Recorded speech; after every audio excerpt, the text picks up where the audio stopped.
Sa nakaraang video ay natapos tayo kung saan ay nagpalabas ng malakas na internal chi ang ating bida, at agad na ginamit sa lahat ng nakapalibot sa kanya, matapos ay masaya itong napasabi na ngayon ay mas maganda na ang kanyang nakikita ngayon. Si Asara, ang Great Chieftain ng Great Hunks Clan, ang taong namuno sa hindi mabilang na mga digmaan kasama ng kanyang mga kamag-anak at malakas na puwersa upang umakyat sa posisyon bilang isang Great Chieftain sa pamamagitan ng pag-iisa ng madaming bilang ng mga tribo sa kapatagan. Sa pagiging pinuno sa buong kapatagan ay naging nakakatakot ito na kahit ang Orthodox Murem Alliance ay hindi siya may trito ng basta-basta na lamang, at ang pagkakaroon ng malaking puwersang militar, ay sapat na upang mabahala ang buong Central Plains, at walang kahit na ano ang kanyang kinakatakutan, iyon ay hanggang makita niya ng harapan si Qian Yuun, ang Demon God. Ang kaunos-lunos na itsura ng 2,000 mga mandirigma na nagawa lamang na mapaslang sa pamamagitan ng isang pagkumpas, at ang pagkaranas na may pilit na mapayuko sa lupa ng hindi kilalang puwersa kasama ng kanyang kabayo ay naiwan siyang nakatulala, at ito ang unang beses na si Asara, ang Great Chieftain ng Great Hung Clan ay nakaranas ng matinding takot. Matapos na mag-utos ang Vice Chief na protektahan nila ang kanilang chieftain, ay sa isip ng ating bida ay napasabi siya na mukhang ito pala ang kanilang pinuno. Matapos ay bigla naman na nagsalita si Asara at tinawag ang ating bida sa kanyang bansag na Demon God, at sinabi na nais niya itong makausap. Sa nangyari ay bigla naman na nagtaka ang ating bida dahil sa kilala siya nito sa kanyang bansag, nang bigla naman na sinabihan siya ng Vice Chief na kapag lumapit pa ito ay hindi sila magdadalawang isip na atakihin siya, ngunit kumumpas lamang ang ating bida at sinabihan siya na tumabi sa kanyang harapan. Sa nangyari ay agad naman na tumalsik ang ilan sa mga nakapalibot sa kanilang chieftain na si Asara, at maging ang natitira ay hindi na din niya pinalagpas at agad din na pinatabi. Sa nangyari ay takot naman si Asara nang magawang makalapit ni Qian Yuun sa kanyang harapan.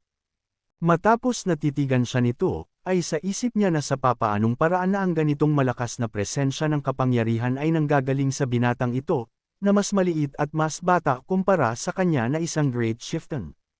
Matapos ay agad naman siyang tinanong ni Qian Yuun na kung sino ang nag-utos sa kanya na gawin niya ang ganitong bagay sa kanila. Sa isip ni Asara ay napapatanong siya na kung sa papaanong nalaman nito ang patungkol doon. Kaya naman ay bigla siyang napatanong na kung ang isang ito ba talaga ay isang Diyos.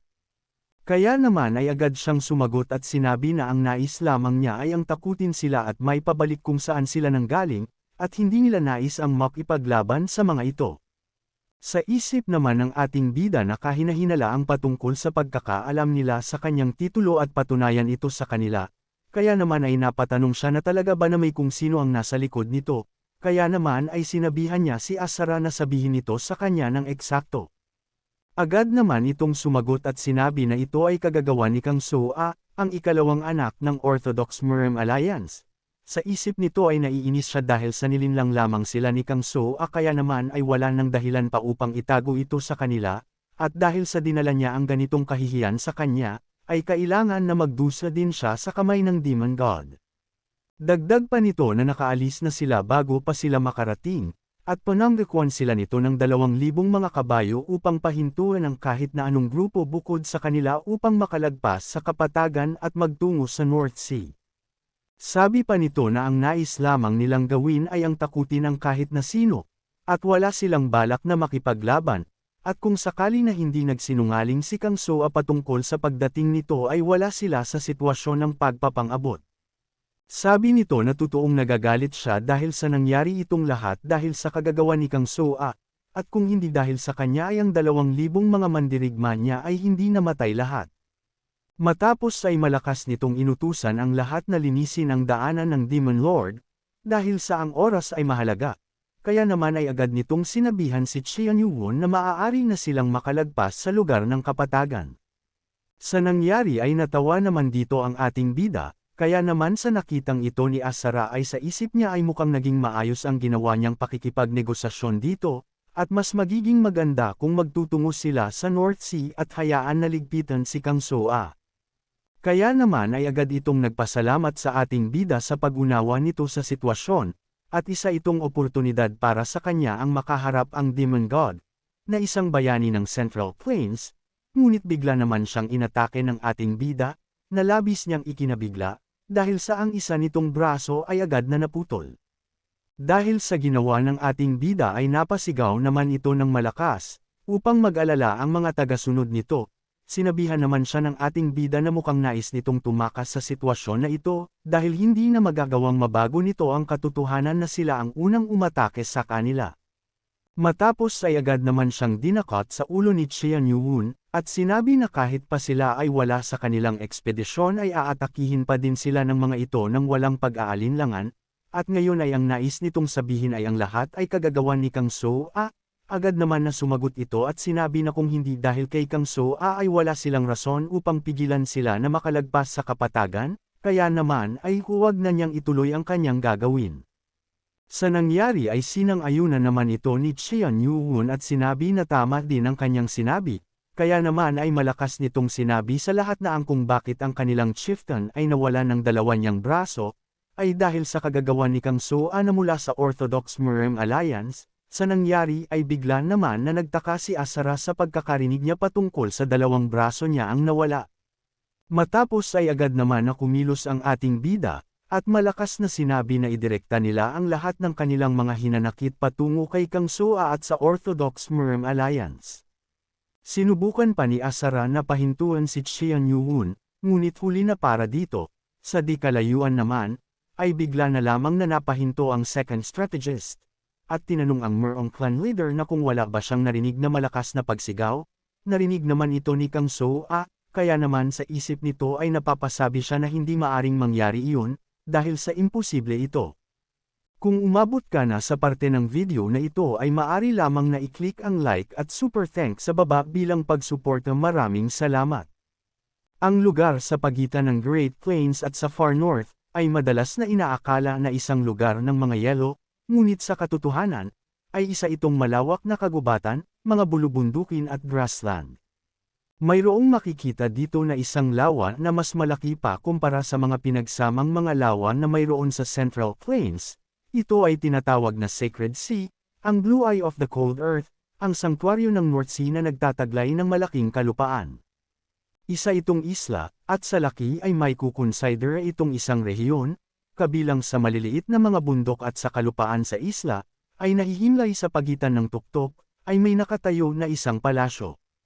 Ang palasyo na ito na mayroong magandang disenyo na gaya ng isang Marshall Alliance headquarters, ay tinatawag na North Sea Ice Palace. Sa Mount Qiangbei naman, sa hilagang kanluran ng North Sea Ice Palace, sa isang bundok sa lugar, ay may isang lim na kuweba, at sa loob nito ay may kakaibang nagaganap. Sa loob ay nagtitipon-tipon ng madaming bilang ng mga martial artist ng North Sea Ice Palace, at habang nagpapalabas ang lahat ng kanilang mga cold chi sa sahig, ay malakas na sinabi ng second elder ng North Sea Ice Palace na tatagan pa nila dahil sa ang team na papalit sa kanila ay malapit nang dumating, kaya naman ay kailangan nilang mapanatili ang cold energy infusion sa ice wall hanggang sa makarating ang mga ito. Sa isip nito na sinabi niya lamang iyon sa kanyang mga kasama ngunit maging siya ay hindi na kinakaya pa ito matapos ng tuloy-tuloy na paggawa nito sa loob ng 3 oras, subalit sabi nito na kahit patuloy-tuloy sila sa kanilang ginagawang pag-infuse ng cold energy, ay ang mga bitek dito ay polala ng polala, at kapag nagpakita sila ng kahit na kaunting kahinaan ay ang halimaw sa ilalim nito ay maaaring wasakin ang makapal na pader anumang sandali. Kaya naman ay napapasabi siya na ito na ang kanilang limitasyon at mukhang ang lakas at ang spirit ng Unsealed Dragon Turtle ay palakas ng palakas habang sila ay nakakaramdam na ng matinding pagod at panghihina. Nang bigla naman siyang natigilan dahil sa may naramdaman siyang mga paparating, matapos ay sinabi naman ng 5th Elder ng North Sea Ice Palace na si Seal Yijong, na naparito na sila upang pumalit sa kanilang posisyon. Nang makalapit naman ang mga ito ay sinabi ng second elder na nahihiya man siyang sabihin ito sa kanya bilang kakatapos lamang na makapagpagaling sa energy circulation, ay sa tingin niya na hindi na nila pa matatagalan ito, na agad naman na sinang-ayunan ng 5th elder at sinabi na naramdaman na niya din ito habang papunta sa lugar na ito, dahil sa ang mga pagyanig ay mas lumakas pa. Sabi pa ng second elder na mukhang magagamit nila ang lahat ng puwersang mayroon ang kanilang palasyo upang labanan ang dragon turtle na ito, ngunit sinabihan lamang siya ng 5th elder na tatagan niya lamang, dahil kapag ang Marshall Alliance Expedition Team ay dumating na, ay magagawa nilang labanan ang halimaw na ito hanggang sa kamatayan sa gusto man nila o hindi. Sa nangyari ay nagalit naman ang Second Elder at sinabi na gaano pa ba katagal nilang maghahantay sa kanilang pagdating kung pinupursa nila ang kanilang mga tauhan upang isakripisyo nila ang kanilang mga sarili dito. Agad naman siyang pinakalma ng Fifth Elder dahil sa madaming nakakarinig ng kanyang mga sinasabi. Nang bigla naman silang natigilan nang tinawag sila ng kung sino, at sinabi na ang Marshall Alliance Expedition Team ay dumating na. Sa timog silangang bahagi naman ng daungan ng North Sea Ice Palace, ay sinabi ng First Elder na mukhang nakikita na niya ngayon ang mga ito na paparating na, at malapit na sila sa kanilang limitasyon at maswerte sila sa mga nangyayari. Dagdag pa nito na umasa na lamang sila na wala sa isa sa mga barko na ito ang Young Master. Nang bigla naman siyang tinawag ng tumatayong Palace Master ng North Sea Ice Palace, at pagalit na sinabi na kahit pa ang kanilang mga landas ay nagkahiwalay, ay siya pa din ang kanyang pamangkin na personal niyang tinuruan ng Ice White Divine Palm at ng martial arts, kaya naman ay pinahinto niya ito sa pagsasabi ng kung ano patungkol sa kanilang Young Palace Lord. Kaya naman kung gusto mo na masubaybayan ang ating kwento ay i-open mo lang ang notification bell pagkatapos mo na mag-subscribe.